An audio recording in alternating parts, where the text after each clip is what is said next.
Տիկին Մելյան Հայաստանի նախագահը ստորագրեց արդեն Ադրբեջանի հետ սահմանազատման վերաբերյալ կանոնակարգը վավերացնելու օրենքը։ Կխնդրեմ մեկնաբանեք, թե սա ի վերջո մեզ համար ինչ է նշանակում։ Դե ինչպես կանխատեսելի էր, հաջորդ փուլը, որ ամբողջական ուժի մեջ մտնելու համար ապահոված ինստիտուտներից, դա ներպետական վավերացումը միջազգային պայմանագրի, որը ենթակա է ներպետական վավերացման, որովհետև բոլոր միջազգային պայմանագրերը չէ, որ անցնում են այս գործընթացով, մեր սահմանադրությունը հստակ թվարկում է այն դեպքերը ու այն փաստաթղթերի շրջանակը, որոնք ենթակա են պետական վավերացումը ենթադրում էր, որ տվյալ փաստաթուղթը կառավարության կողմից ստորագրելուց հետո ներկայացնում է սահմանադրական դատարանը դրա վերաբերյալ տալիս է եզրակացություն, իդեպ կարող է երկու տեսակի որոշում կայացնել, մեկը, որ տվյալ փաստաթուղթը համապատասխանում է սահմանադրությանը եւ մյուսը, որ մասամբ կամ ամբողջովին հակասում է։ Այս փաստաթղթի խոսքը հայ-ադրբեջանական սահմանազատման կանոնակարգի մասին է, սահմանադրական դատարանը տվեց դրական եզրակացություն, դրա վերաբերյալ արդեն կարծիքս հայտնել եմ, այդ որոշումը իմ գնահատմամբ տխրահարճակ է, որովհետև այն անուղղակի անդրադարձ կատարելով անկախության հռչակագրին եւ գնահատական տալով անկախության հռչակագրի գործողությանը որոշ դրույթների, ընդհանրապես վերլուծության տեսանկյունից չի անդրադարձել տվյալ կանոնակարգին, որը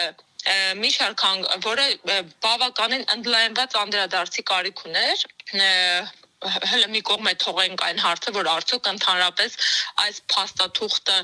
ենթակա էր սահմանադրական դատարանի քննությանը։ Մի խոսքով ընդհանրապես անդրադարձ չի կատարվել կանոնակարգի ակնհայտ հակասահմանադրական ու խնդրահարույց դրույթներին, դրանից հետո ներկայացվեց ազգային ժողովը, ինչպես սպասելի էր, իշխող խմբակցության 71 ձայնից 67 կողմ ձայներով վավերացրեց այն, կողմ քվեարկեց եւ վերջի փուլն է նախագահի ներկայացնելն է եւ նախագահան, ինչպես հենց րոպեներ առաջ լրահոսում հայտնվեց, նախագահան դեռևս ամսի 24-ին ստորագրել է, այսինքն անմիջապես վավերացումից հետո իրեն ներկայացվել է եւ վերջինս ստորագրել է այս փաստաթուղթը եւ տեսեք կրկին մենք բազմաթիվ անգամներ քննարկեցինք եւ տարօրինակ էր թվում այդ շտապողականությունը, որով այս իշխող ուժը փութաջանորեն ապահովում էր այս փաստաթղթի վավերացումը, որովհետեւ աննախադեպ էր, ինչքան էլ որ իրենք հակառակը պնդեն, բայց բոլոր ինստիտուտները, ինչպես տեսնում ենք, ամենակարճ ժամկետներում օգոստոսի 30-ին ստորագրված փաստաթուղթը այսօրվա դրությամբ արդեն հոկտեմբերի 24-ի դրությամբ 3 ինստիտուտների կազմով անցել է, այսինքն 3 չէ 4 կառավարությունը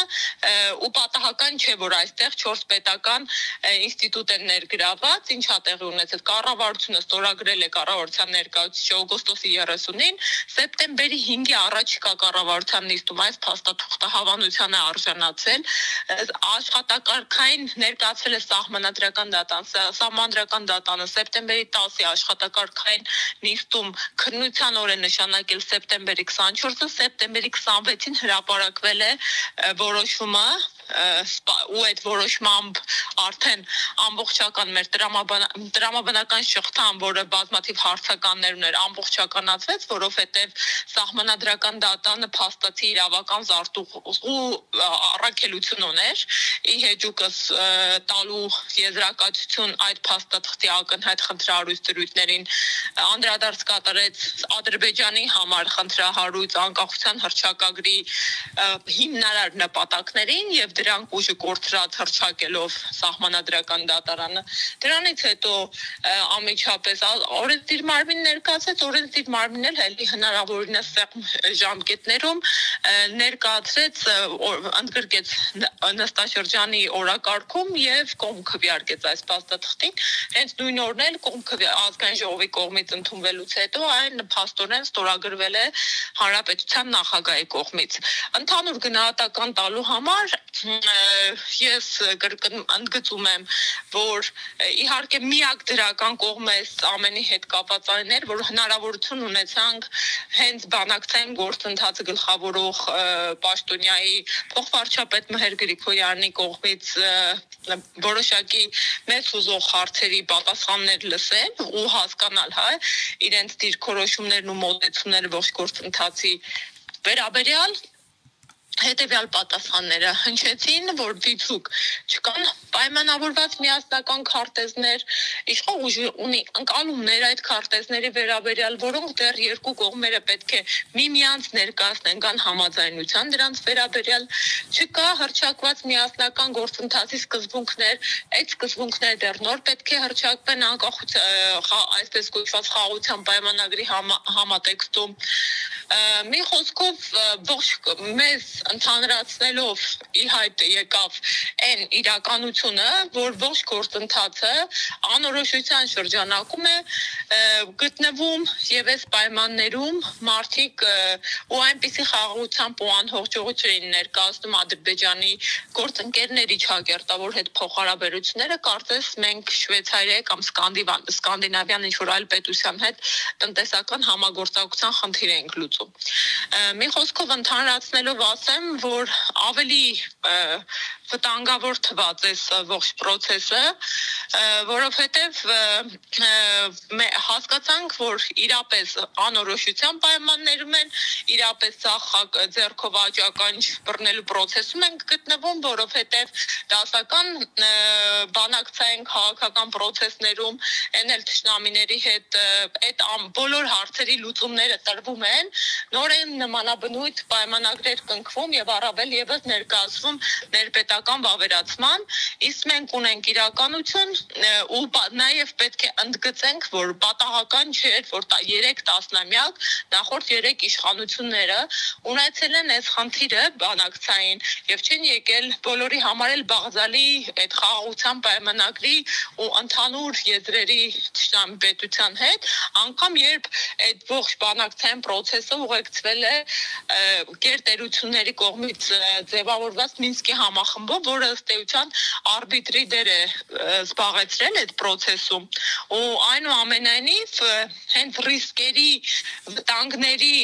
արկայությամբ, որ եւ դրանց վերաբերյալ կոնսենսուսի բացակայությամբ էր, որ այս տասնամյակների ընթացքում այդ բաղձալի խաղաղության եւ համերաշխության փաստաթուղթը չի ընդգծվել եւ խնդրահարույց հարցերի շուրջ լուծումներ չեն ձևավորվել։ Ու այնպես չէ, պետք է գիտակցումը գա թե իշխանության, թե հանրության, որ իրենք գիտեք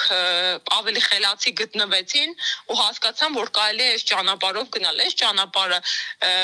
լի է լուրջ վտանգներով ու խութերով, որոնք հայկական հանրությանը, մեր պետականությանն ու ազգին ավելի լուրջ վտանգների կարող են ապագայում առերեսել, որովհետև իրենք անորոշ շրջանակների վերաբերյալ գործընթացների վերաբերյալ փաստաթուղթ վավերացրին եւ այն պարագայում, որ ուժն է ծնում իրավունք ու մենք ցավոք սրտի ի տարբերություն նախկինում բանակցային գործընթացի այսօր արդեն պարտվողի դիրքերից ենք հանդես գալի ու արդեն տրամաբանական է, չէ, որ այդ անորոշ շրջանակները ի վնաս որ կողմ են օգտագործվելու։ Տիկին Մելյան, նախագահի ինստիտուտը վերջին ներպետական մարմինն էր, որ պետք է ստորագրեր այս փաստաթուղթը եւ ստացվում է, որ Վահագն Խաչատուրյանն էլ իր կամքով թե անկախ իր կամքից, եթե ասում ենք, որ սա հակասահմանադրական է, հակաժողովրդական է, մասնակից դարձավ այս հանցագործությանը։ Այո, իհարկե, որովհետև տեսեք, այդ հակասահմանադրականի հետ կապված պետք է արդեն իրավապահ մարմինները վարույթներ նախաձեռնեն ու գնահատականներ տային, որովհետև մենք անգամ տվյալ սահմանադրական դատանը, որ ձևավորվել է, իրենց ձևավորման process-ի իրավականության հետ կապված խնդիր ունենք, ել չասած, որ ընդհանուր առմամբ բովանդակային տեսանկյունից այս փաստաթուղթը ակնհայտ հենց վերջին այդ խայտառակ նախադասության ուղղությամբ, որ համադրություն ու կոռելացիա են անցկացնում անկախության հռչակագիր ծնող զավակի հետ, ինքը ուղղակի հենց ցցուն օրինակ է, որ քաղաքական նպատակահարմարությունից կազմված իրավական ակտ է սահմանադրական դատանի սեպտեմբերի 26-ի ՍՁՕ 1749 որոշումը։ Իմ գնահատմամբ եւ այո շատ ցավալի է, որ կարծես իհարկե այդ խնդիրն է ունեն, որ բոլոր ներգրաված մարմինները նույն քվեարկության մասնակիցների քանակը ազգային ժողովի պատգամավորների իհարկե հետաքրքիր է ովքեր են նաև ու ինչ դրդապատճառներով այդ 4 հոգին չեն մասնակցել, բայց այնուամենայնիվ այո բոլոր ինստիտուտները